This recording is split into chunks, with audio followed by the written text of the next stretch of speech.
Mas mataas na si PBBM mo.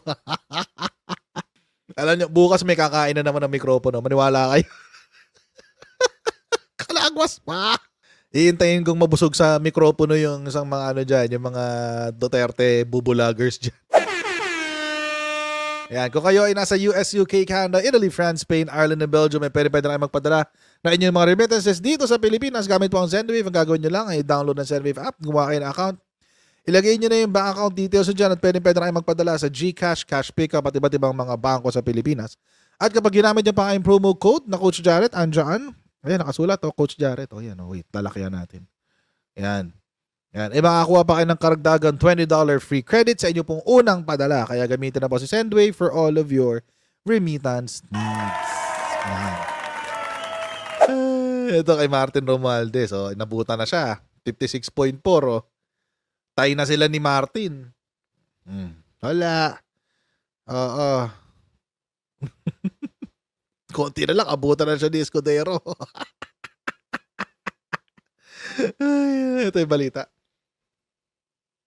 President Ferdinand Marcos's satisfaction and trust ratings continue to rise while Vice President Sara Duterte's scores are experiencing a slight decline. Slight pa ba yun?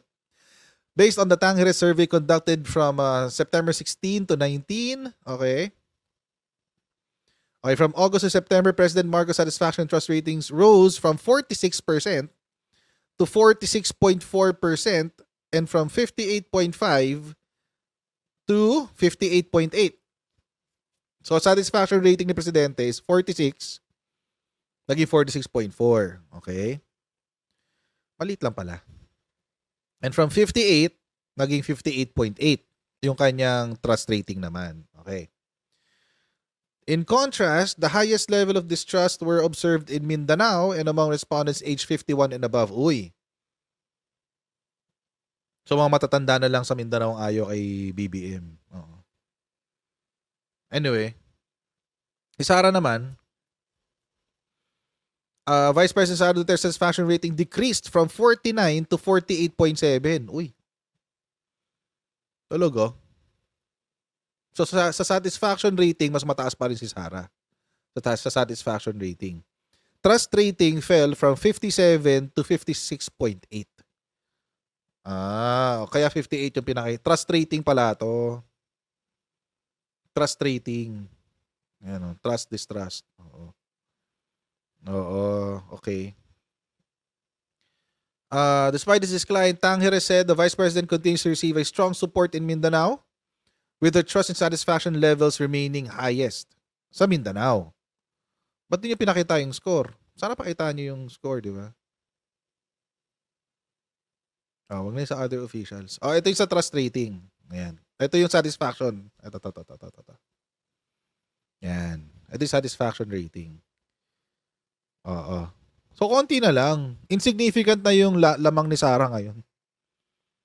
Insignificant na. Actually, kung tutuusin mga kotsero, nalampasan na siya ni BBM sa trust. Sa trust rating, nalampasan na. Ibig sabihin mga kotsero, mas maraming ngayon may tiwala kay President Bongbong Marcos kaysa kay Sara Duterte. Mas marami ngayon ang may tiwala kay PBBM kaysa kay Sara. According to Tangere, As far as satisfaction naman, very maliit lang naman Minimal, very minimal lang naman yung increase ni PBBM. So, it's negligible. Hindi siya significant. Kay Sara, from 58? 58 ba yun? Kay Sara, yung trust rating niya, 57 nung nakaraan and then 56.8. Wala, minimal lang din.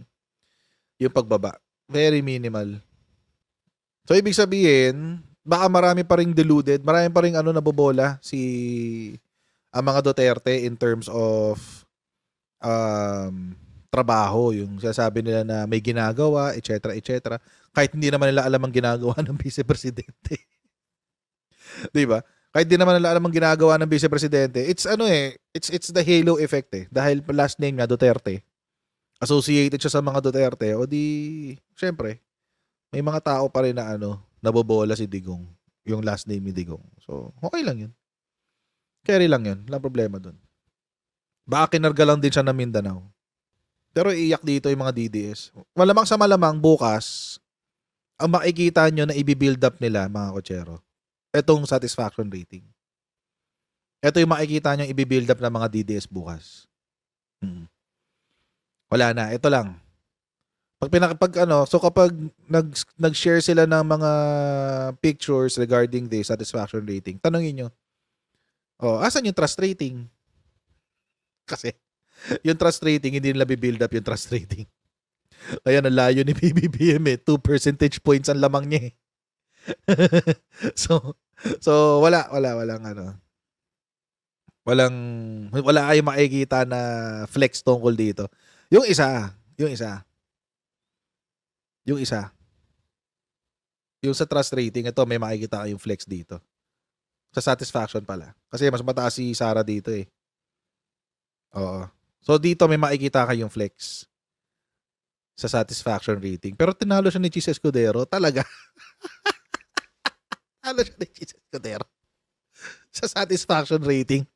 So, ibig sabihin, mas marami pang may tiwala kaya. Mas marami pang satisfied sa trabaho ni Chis Escudero kaysa kay Sara.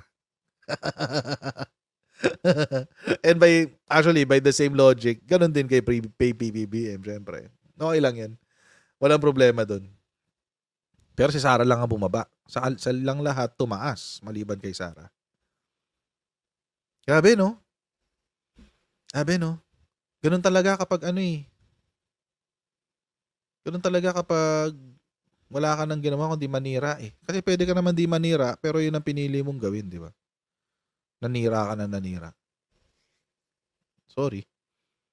Ganun lang siguro talaga yun. Di bale, better lang next time. Marami pa namang survey na darating. Kaya pala defensive itong si Malutikia. Kasi sabi niya kanina, basahin ko yung post niya. Sabi niya sa post ni Malutikia kanina, ay syempre, trabaho na yan. Nagpapasurvey din yun, di ba, si Malutikia. Maltik. Ayan. Kala niya ba, mabablock ako? Hindi ako mabablock. Kaya kong gumawa ng bagong account. Anyway. Sabi niya, polls are not votes. Get that in your head. Ay, galit si ate. Galit si ateng. Oo. Polls are not votes. Get that in your head. Pakita ko nga sa inyo. Parang masaya to ah. Galit na galit si ateng. Oo. Ba't ganun? Kalmahan mo lang, te. Oo, ka magagalit. Kasi paghahalata ang Ano ba? Papakita. Ayan. Siya agad ang unang lumabas sa search ko ah. Si Maltik. Yan. 2 hours ago lang niya pinost. Oo. Ito. Papakita ko sa inyo. Yan. Si Maltik. Polls are not votes. Get that in your head. Ay. Kalmaan mo lang kasi, te. It is a snap of a point in time. Be careful of tunnel vision. Tunnel vision in psychology involves intense focus on a single aspect or detail to the exclusion of other relevant information, often triggered by high-pressure situation or stress, leading to narrow perception and potential oversight of crucial contextual details. Tunnel vision can severely impact decision-making abilities, leading to poor judgments and errors, as decisions are made with incomplete information. So if you're looking at the recent polls of this and that, methodology is important, field work, time frame survey, and margin of error, elections 2025.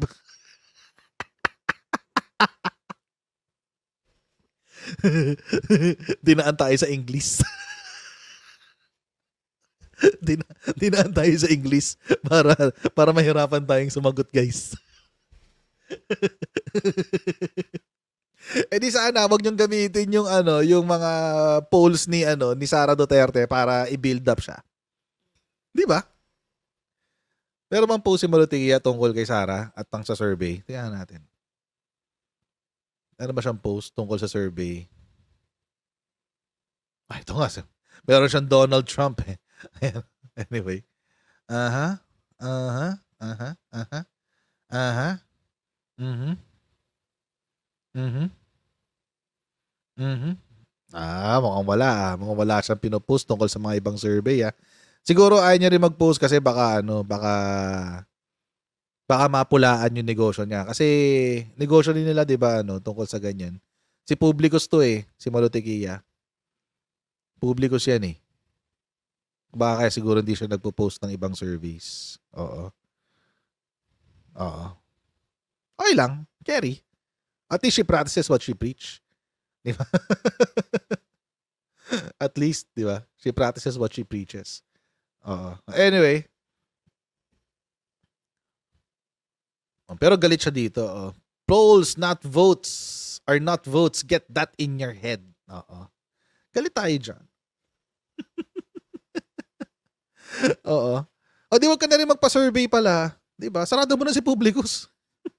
Nagpapa-survey din kayo ng ganyan eh. Approval rating tsaka trust rating, di ba?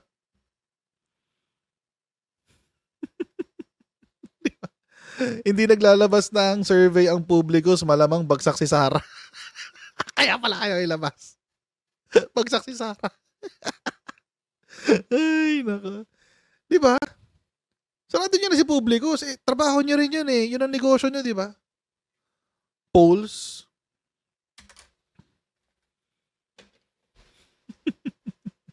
Wala lang, di ba? Kasi,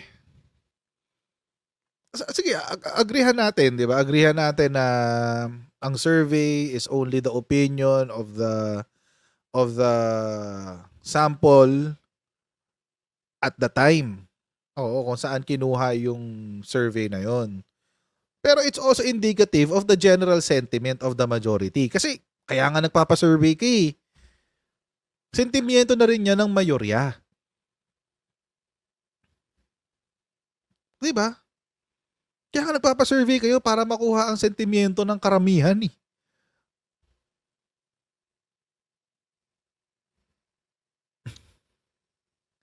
So bakit, diba? Kalmahan mo lang kasi. Kalmahan mo lang, Baltic. Kalmahan mo lang. Malay nyo, next survey, tumaas siya, diba? We don't know. Baka sabihin na naman doon, polls are not votes. Get that in your head. Galit yan. Kalmahan mo lang. Anyway. Ano ba to? Diyos ko. Tapos ito pa pala. Marami nagko-comment sa akin tungkol sa Kalye survey.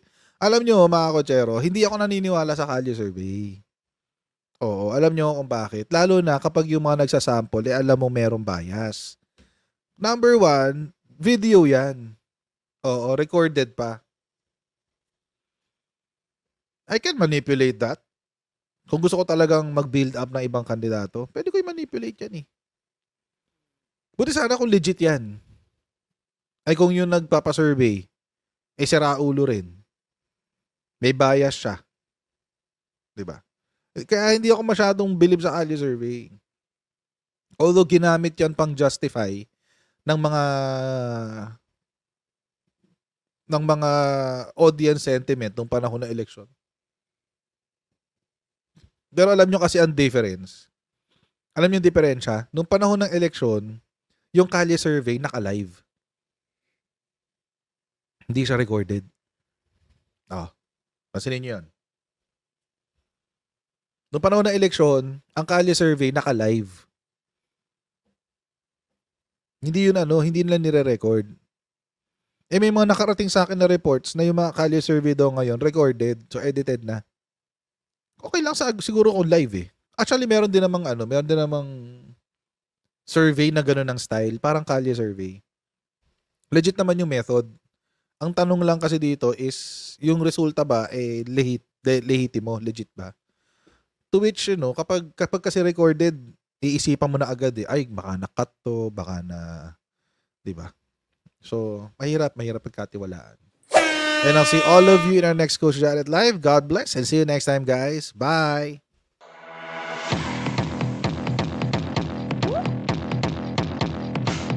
Pag ganun, huwag natin gawing tanga mga Pilipino.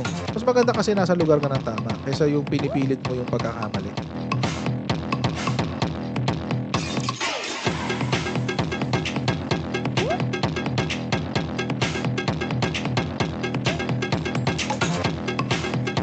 Are they willing to go that far? Hindi nakakalimutan ng Pilipino yan hanggat di nasasagot niya.